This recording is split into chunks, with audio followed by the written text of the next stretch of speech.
Good morning. This is Jason Dean coming at you live from Film Fanatic headquarters. It's about 9:10 on a Monday morning. Hope everyone's having a good weekend or had a good weekend. We had our first little snowfall on Saturday.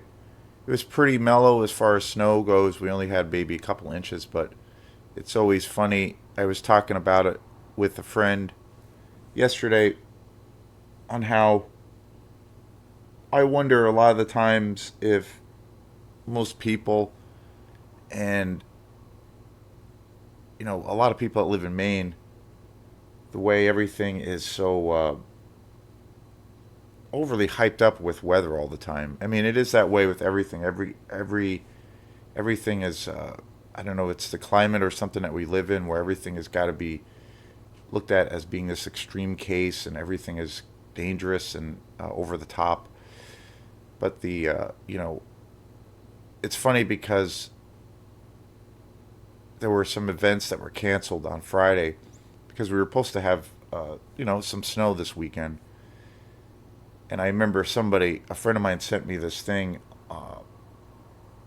like a news clipping of the weather, and basically they were saying how this was going to be, they called it a polar vortex, and it was completely like insane. And I knew a couple of people that had some shows on Friday. We were supposed to get snow Friday, Saturday, mostly on Saturday. And I know there were a bunch of events that were canceled on Friday, and all it did was it rained. It didn't even snow. It was pretty ridiculous. And then on Saturday, it did snow, but I guess the driving was kind of iffy at certain areas, but we didn't get very much snow at all. And I thought, with all the hype and talk when I came, when I was home Saturday, I was going to wake up to Sunday having to, get up early and use my snowblower and the whole thing. And I'm like, this is ridiculous. Like, there's not even 2 inches on the ground.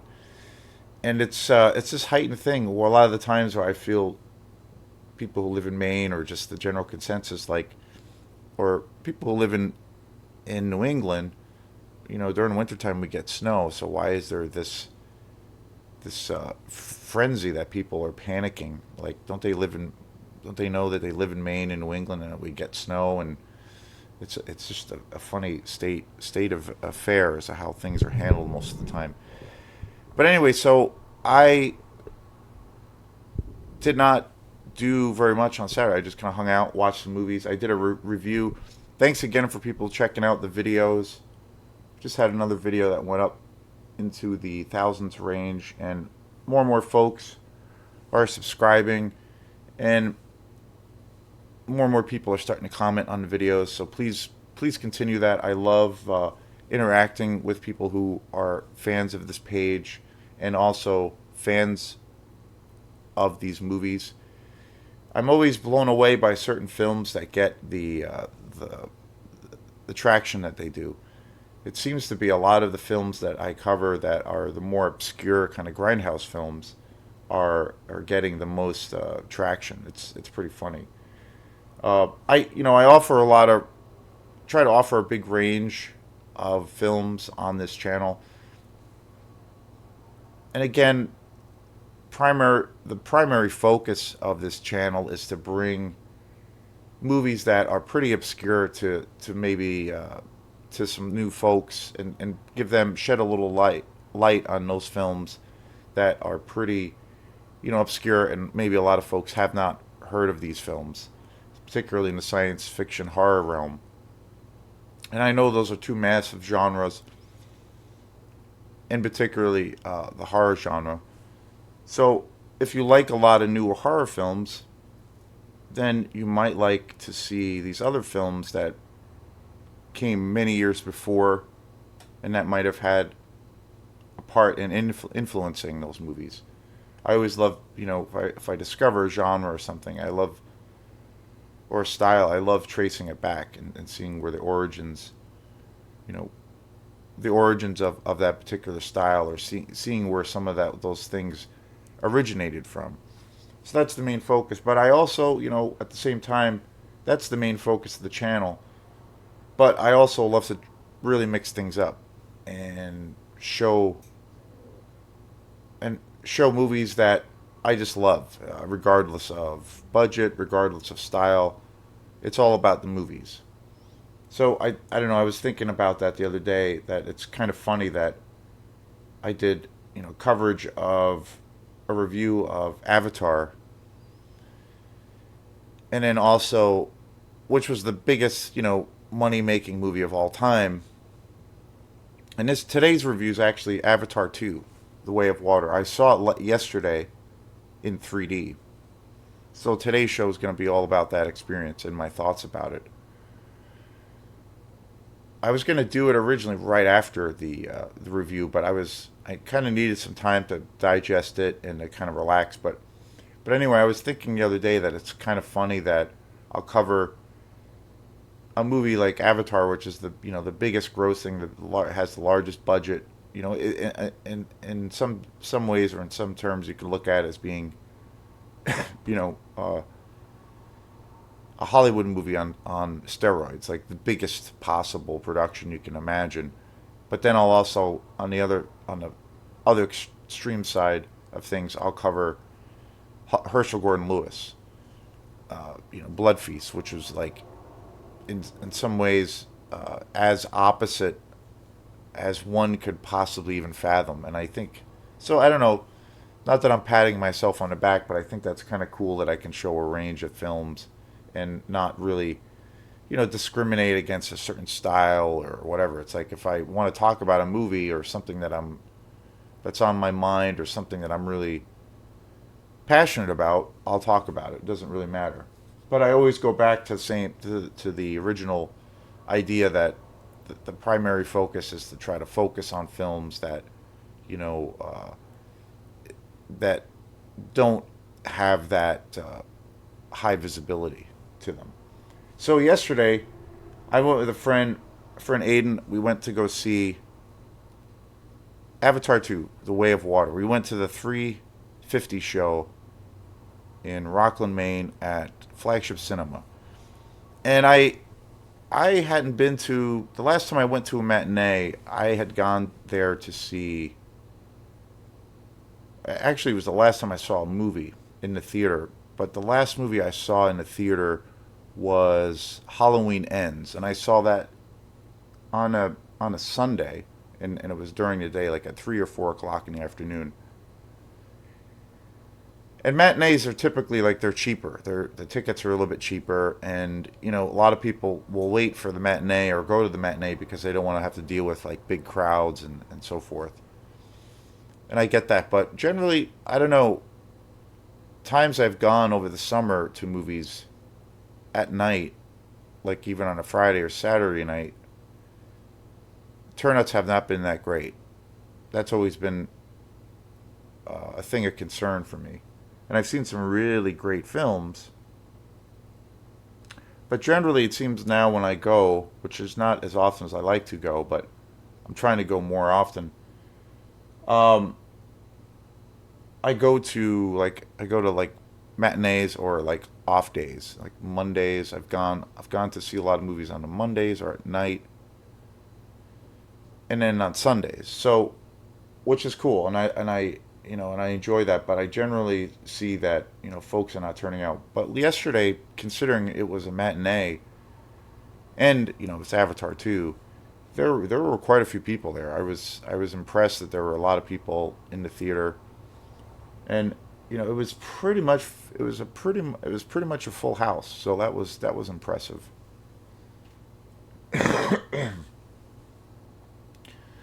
And it was funny. We got our tickets, and then we walked into the theater, and then we realized, wait, we bought tickets to go see the 3D version. There's two different versions that they showed. There's the standard kind of regular version, or I think they consider it 2D, but the standard version of the movie Avatar 2, Way of Water, and then they also had the option to go to see it in 3D. So I'm not a huge fan of 3D. I've seen some good movies in 3D, but generally I felt, well, if we're going to go see this movie and sit through this whole thing, we might as well go all the way and see it in 3D. The only other way you could have even more of an intense experience is if we saw it in IMAX, which is in there's an amazing IMAX theater in Saco, and that's roughly about 2 hours. So that's about 4 hours time in the car, and then the movie itself is about 3 hours and 15 to 20 minutes. So that's a long day. So we didn't, that wasn't a thing. I couldn't really do it anyway, to make that work. But anyway, so we figured, okay, the second best thing would be definitely go see it in 3D if that's an option. And so when we got to the theater, we were getting our seats and we realized, oh wait, we don't have the funky glasses. So I was like, oh wait, this, and then we thought as we're walking into the theater, maybe they'll the glasses are inside the theater, or that maybe someone hands you the glasses when you walk in, and there wasn't any. So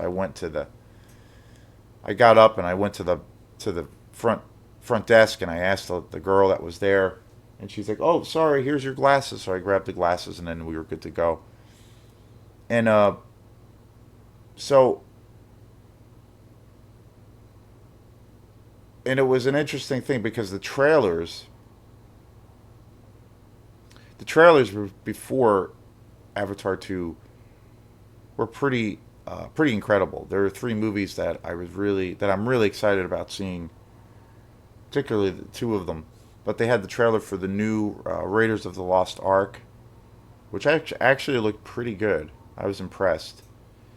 And then they also had the trailer for the new Guardians of the Galaxy and also the new Ant-Man. And all of those trailers were in 3D. The and they looked really good, but in particularly the Guardians of the Galaxy movie looked really good. I'm a huge fan of that franchise. Huge fan of James Gunn. I think he's just amazing. There's been the news that he's basically taken over DC, which I think is the best move that they could have done for that company to kind of up the ante and up the quality of that universe. And James Gunn's like I think one of the best directors around. His last film that he did, the last Suicide Squad movie, is just it's so awesome and such an underrated movie. That movie tanked in the box office, which I can't believe, but I just think that's an incredible movie. Um, so he basically took over DC. So it's going to be interesting to see what happens. But the trailer looked unbelievable. The one movie I was totally blown away, at least by the trailer. Checking out the trailer, just the trailer scenario, was for the new Ant Man. I was it's called Quantum Mania, and it looked totally bananas, totally bananas, and it was all in 3D, and the 3D was pretty good, but it feels like it's 3D, like you can see all the fractile things, and it feels like it is like in 3D dimensional form, which is what they're going for, but it was pretty cool. But then when Avatar started, I will say that after about 5 or 10 minutes, after your eyes kind of adjust to what's going on, especially when they're back on Pandora, it is seamless. The 3D is just completely immersive and seamless. Like you literally feel from the first 5 minutes into the movie, you literally feel like you're in that you're in the jungle or you're in the water or you're walking through the woods or I mean it was unlike anything I've ever seen in my life. And there was at that point too in the film there was no action per se. It was just you were being reintroduced to the original cast and the original characters of the film. This film also brings back all of the original members of the first film, and it's it's a direct sequel to it. Literally takes place right after. Well, it takes place about I think 10 years or so after the first Avatar film. And again, it was directed by James Cameron. Sam Worthington returns as Jake Sully, and Zoe Saldana returns as Neytiri. Sigourney Weaver comes back as Kiri. Kate Winslet is Ronal. And Stephen Lang is back as Colonel Kurtel. Vin Diesel's in this movie too, which is wild, and Michelle Yeoh, which was a surprise. I didn't realize that she was in this film. So it takes place about 10 years after, and it's basically after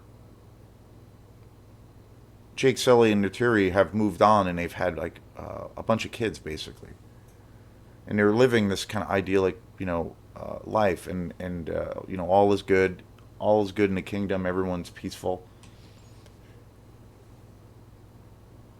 and overall, just a general thing before I get into specifics of this film, I definitely I enjoyed the film, and I thought the biggest attribute of this movie was, although there are some things about it that that I'm kind of critical of, like I was with the first one.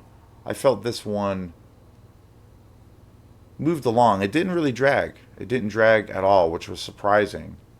And considering it's 3 hours and 25 minutes, I'm not a person who has hang ups about seeing movies that are on the longer length of things. A lot of the times people complain, well, most of the time, or I should say all the time, people complain about lengths of movies that are over 2 hours.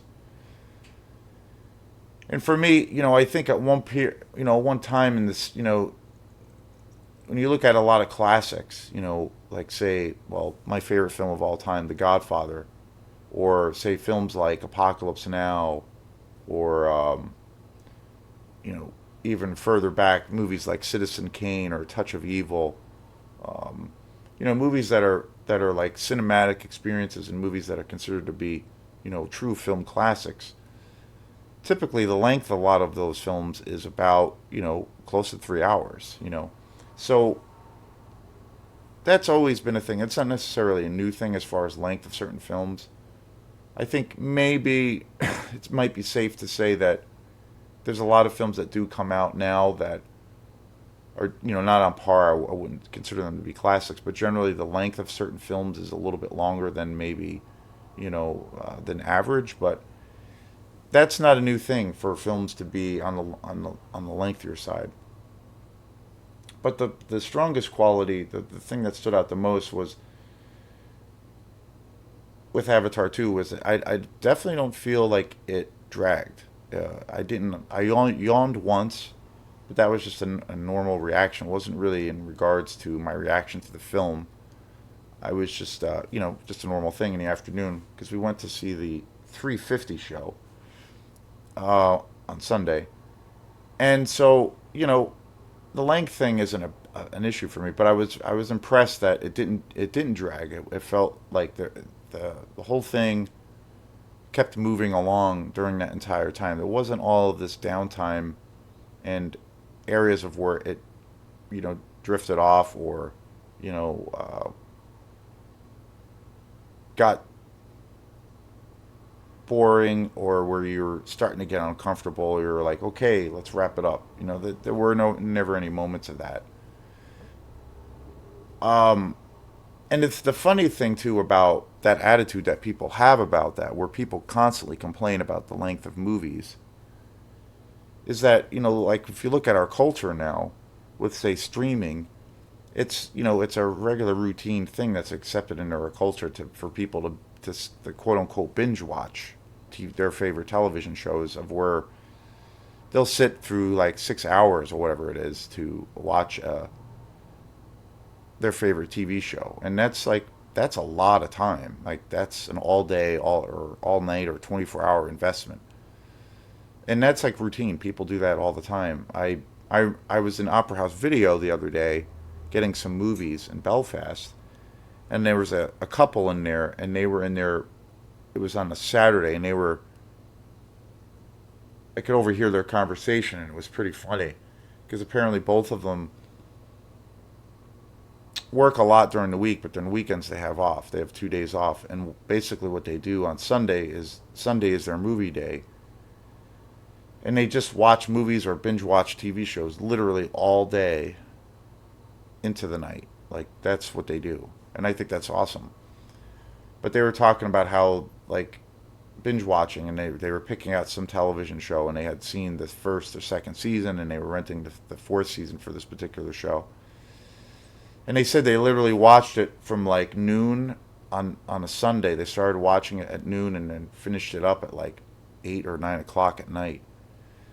And that's a lot of time. Like that's kind of crazy. Like I, as much as I love films and I watch a lot of films, I don't usually do that very often. Like sometimes I'll watch two or three movies back to back, but generally I usually watch one movie a night. Sometimes I watch two, or I'll watch one and then I'll start another one. But I usually do this thing of where when I start getting tired or fatigued, like after I've seen a film, maybe I'm not tired, but I I want to like get into the space of where when I start something else, I'll be fresh and I'll be like a little bit more focused and alert to that film. And then I like also because I don't know, I'm a weirdo, but I like to, after I see a film, whatever capacity it is, whether I'm seeing it in the theater or, watching it at home, I like to kind of, process the movie, and like, even if it's something I've seen before, I like to, process it again, but especially if it's something I haven't seen. And I like to have it sit in my brain for a while and then I'll move on to the next one. Yeah, because, your reaction to something can be really different within a 24-hour period. Like at first, that's happened to me many times. You watch something in the beginning, and you might check out a movie that you've never seen before, and you might be excited initially by it, and you might be like thinking about it, or if you're with somebody, you might be chatting about it, but then maybe the next day you're not really talking about it so much, or maybe it just kind of you know you kind of forget about it, or the reverse, something you see and you're thinking about it a little bit, and you're like, okay, that was interesting, and it had this cool thing, or I like this quality about it. But then the next couple days, and maybe the next 2 or 3 days, you find yourself thinking about it all the time, and maybe even talking about it with other people. And usually, when that happens, usually that indicates that probably the movie, definitely moved you, or there was something about that movie that really resonated with you. And then sometimes you just have the experience of where you see it and you can't make it all the way through. That happens to me. I haven't done it in a while, but a lot of times I'll give a movie about 50 minutes. And there's been times where I'm watching a movie and about 50 minutes into it, if I'm not into it by that point, I usually will move on to something else. Generally, I don't do that, but that does happen quite a bit. If I'm in a theater, that generally doesn't happen because because I'm paying for a ticket, so I'll like try to stay through the end. So it's always, but I generally like to have that that experience kind of resonate, or see if it resonates the next day, because a lot of times my opinion changes a lot. You know, and if you see a film a second or third time, that's what happens. With Avatar, the first one, I've always had the same experience around it. I've liked that movie, particularly like the last half of that film, but there were definitely times where I felt, in comparison to say Avatar 2, there's times in that film where I feel it does drag a little bit. There are a couple times, where you're kind of like, okay, let's maybe move it on a little bit, or maybe it feels maybe a little bit too much like a Disney movie. But overall, I like that movie. I don't think it's. I did a show on Avatar a couple of weeks ago, and I do think it's a pretty overhyped movie in a lot of ways. I think it's good, at face value, and I think there are some great qualities. But I think, the amount of praise and the amount of money that film has made, I do think it's a little bit overhyped. Um, I don't own it on Blu-ray, and I'm not sure. I don't really have a feeling to get. I'm not really driven to buy it on Blu-ray. I have a DVD copy of it. Um, and the main thing about that film is is that the it's the how predictable the film is, and how, to a degree, it's it's somewhat by the numbers. It's, basically the same story you've seen a lot, the same narrative. Basically it's like Pocahontas, Dances with Wolves. It's that same kind of story we've seen. Although it does have other ideas that's introduced to the film that do make it very original, that I like, that I think is pretty interesting. And in the action, there's certain action sequences in it that are just breathtaking. The actual core of the story, I feel like it's pretty straightforward. And maybe that was intentional. I've heard and I've read things with James Cameron that he is intentionally trying to make the story as straightforward for the most part as possible, because the further you get into this whole series, the story will get way more complex. But particularly with the last one, supposedly it's supposed to get really wild and just really abstract. But which I understand. But at the end of the day, you still want to make, you hope that the movie is still something fresh and original, and that it shouldn't take away from your experience. So there could be I think there's definitely a method to what James Cameron has set out to be, what he envisions these whole movies to kind of to be, and to also where he feels they're going to go. I think that's definitely pretty obvious. The other thing about Avatar 2, which I thought one of the things that was interesting about the film, I thought it did spend more time on the characters. I thought emotionally, that was one problem I had a little bit with Avatar. I wasn't as emotionally invested in the characters as you'd think you would be for something on that, in that on that size and scale. I did care. I thought the characters were great, and I thought the story was kind of interesting. But again, it was bogged down for me because it was just, you have all of this high end technology, and the visuals are breathtaking, and it's, a lot of things you've never seen before. One interesting guy, criticism I had heard of the movies, a guy who reviewed it, both films, was that he felt because the technology and everything is so elevated and so high, and in most cases it's giving you something that you've never seen before. He was kind of hoping that the story would be kind of elevated also to kind of support that, where it would also be really innovative and interesting to a degree of giving you something you never really saw before. But he felt the story wasn't up to par with the technology and where the the the tech was in the film, where that was kind of jaw dropping. So I always thought that's a good way, or an interesting way to put it. Definitely, that kind of nails it in a lot of ways. So that being said, I think with Avatar 2, it does go it goes into better detail about the characters, and there's some interesting shifts in the characters. I felt overall I was a little bit more drawn to the characters this time around than I was the first one. It still has the same narrative. I feel like it's still very predictable in a lot of ways. In a lot of ways, it is. There's other aspects of the film where I feel like it's a little bit less predictable. The I mean, the greatest attribute of the film is the visual and the action for the film. I mean, the technology and the 3D is just, I've never seen anything like it. I mean, it's pretty much jaw dropping. But again, I do, now that I've had 24 hours to process it, I do feel, going back to the original kind of complaint or argument, where I feel like the technology and all these things are so heightened, and it's seamless. Like the way that they use, motion capture, the motion capture scenario, where the actors are actually, playing these characters, blended with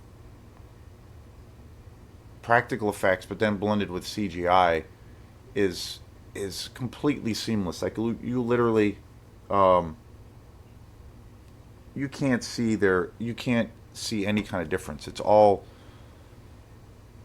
one shade. It's all seamless, and from that perspective, it's unlike anything I've ever seen before. Like it's definitely an experience, definitely worth. I think that part of it is so strong that it's worth seeing on the big screen. It definitely is.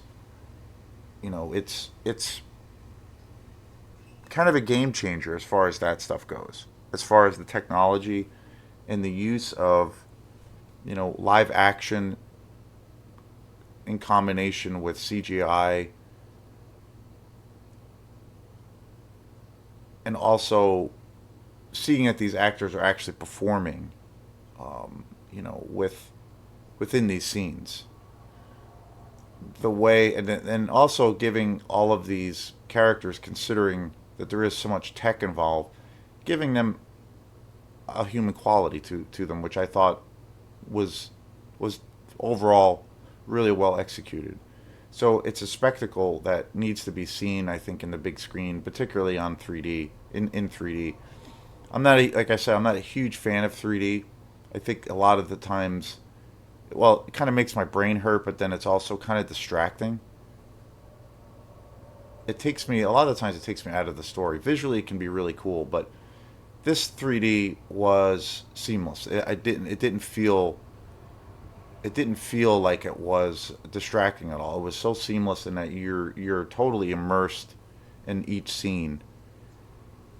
And if every film was formatted that way or had that kind of budget that was that used 3D, obviously it would be a tremendous experience. But this one is like head and shoulders above the rest as far as that goes. The story itself is, again, it's pretty straightforward. It's pretty predictable, but again, the characters are a little bit more interesting. I felt, you know, more emotionally drawn to the film. I felt, to a degree, the stakes were a little bit higher. So I think in some ways it was an improvement from the first one as far as story goes and character development. The first one, there were times where I was generally uh, kind of bored. There were moments of where I was like, okay, this movie should kind of move along a little bit, and that there were moments of that film where it felt like it was so cut and dry or very predictable that it did take me out of the movie. Again, for the first Avatar, when it got to the last 35 minutes of the film, the action sequences are just incredible. So that, and suddenly it kind of does pull you in, or you are in it to win it. But it's a lot to sit through if you're going to rewatch it, especially when it's a 3 hour movie and there are these things of where it is predictable and it does kind of drag. This one I felt does not drag, which I thought was cool.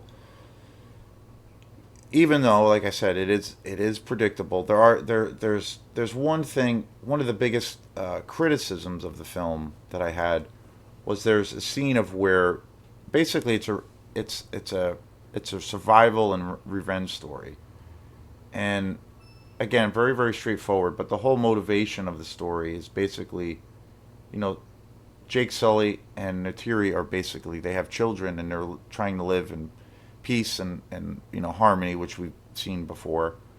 But the whole kind of the core of the story is Stephen Lang's character, Colonel Katori, is basically seeking revenge on for his own death, and then also the death of his soldiers and the death of his men, and feeling that he got betrayed by Sam Worthington's character Jake Sully.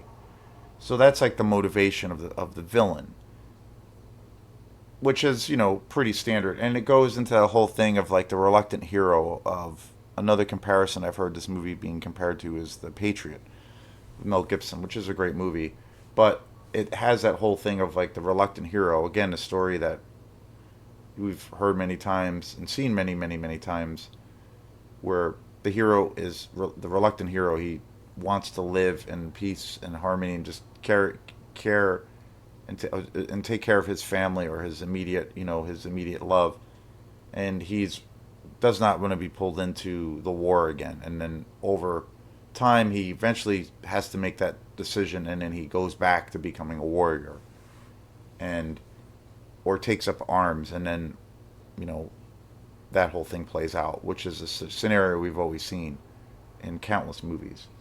So that's another thing that it does have that in the film, which is a little bit, you know, okay, we've seen that before. The other thing is the general. There's a series of sequences where basically Colonel Couturi is hell bent on capturing and killing Jake Sully's character because he's like looked up to be as this, he's the one, the hero who's leading this uprising and has rebelled against the sky people. So he's sent out on this mission to basically on his own merit, but then also from the military to capture and kill Jake Sully. So what he does is there's a series of where he basically captures his children, and then which happens about probably about 4 times in the movie, and they somehow get away or they're freed after Jake Sully and the other Navi go in and free them. And that scenario plays out about 4 times in the movie. And by the fourth time, it was a little bit silly. In all honesty, I thought, okay, we've seen that scenario. And at the very end of the last time that this happens, he basically says, well, I'm going to come back. General Suri comes back and says, well, I'm going to go and I'm going to kill you and kill all of your family and all of your clan. And he's saying it now after having that chance and option that he could have done about 4 times before, but it didn't happen. He just kind of like, it just didn't go that way. So, it kind of goes back and forth with that kind of narrative, which is, I think, a little bit silly and a little bit stupid, actually. But I didn't really harp on that. I didn't really harp on it too much because, again, I felt the movie moved along pretty well. And I thought the action and everything was pretty much, you know, unbelievable. Like, so, and it didn't drag. And I felt like more empathy towards the characters. I was a little bit more emotionally invested in the story. So it's basically more of the same but improved, I think. Definitely the CGI, the effects. I definitely recommend people seeing it on the big screen. And as far as now that there's going to be, it's been announced. It was announced not that long ago, but there's like going to be 4 or 5 other movies, and I'll probably see them. But basically, for the rest of James Cameron's life, he's going to be making these movies, which is kind of crazy. It's like kind of nuts. It would be cool to see him do something else, but along the way. But I would hope that the story, I came to the conclusion at the end of this film where I'm like, okay, it basically set itself up for the next one, or it did. And I'm like, how are they going to do this third one? Like, what story are they going to tell? Is it going to be literally the same thing again? And I'm like, I don't know. I don't know. I probably will see it and would be interested to see what they do. If there's some kind of new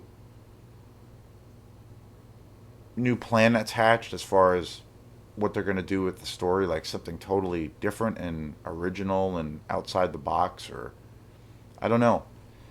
And I think on one hand, it's a combination. I think James Cameron set out to make this film, or at least a story, to make it really straightforward. And from what I've heard, in the later films that are supposed to be coming out in the next, I don't know, 10 years or whatever, there's going to be all this introduction to all of these other, more abstract ideas. So I don't know. But at the end of the day, so I think there's a method to this madness. But I think at the end of the day, you would think that would be, you wouldn't have to sit through 2 or 3 movies of where, hopefully everything would be up to speed or on par as far as, like I was saying, the technology, the visual element, the action, the use of the 3D, pretty innovative and pretty breathtaking. And you would hope that the story would be just, it would be on par with that, and it's not quite there yet.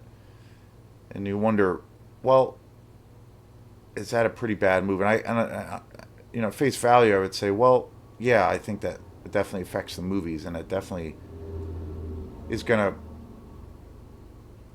say something about this, the long lasting or staying power of these films. But that's a matter of opinion. But overall, I would say I recommend this film to anyone. It's it it is way more engaging in a lot of ways than the first one. It does not drag, like I've said a couple times. And if you want a real immersive experience, this is definitely a trip. And again, I'm not a fan of 3D, but I thought the 3D in this was pretty much breathtaking. So it does have a mixed. I do have a mixed thing about the film, but overall, I did like it, and I thought, now that I've had some time to process it, my friend Aiden, who watched it with me, we talked about it afterwards. We went out for some food and some drinks afterwards, and he felt the first one. There were moments, the first Avatar, the same kind of thing. He felt that, yeah, the story is pretty straightforward. Maybe that's intentional, and Cameron was consciously making the story, but he thought it was good. But he thought the first one in particular, it did drag. The story did kind of drag at times, and you were like, okay. He kind of felt when he was watching it, the original one, he had this feeling like, okay, we should move things along a little bit here. He felt with this one there wasn't that kind of thing, even though the story was still straightforward, but it was an improvement on the narrative of the whole kind of essence of the story. So we kind of had the same opinion. I think he might have liked it a little bit more, and now that I've had more time to process it, this is kind of where I'm at. But I do recommend it. So it's definitely, a sight to be seen on the big screen. So this is Jason Dean, Film Fanatic. So I really appreciate all the support. If you like these videos, these crazy videos that I talk about, where I talk about my love of movies, please like and subscribe to my channel. And we will see you next time. Have a great day. Peace.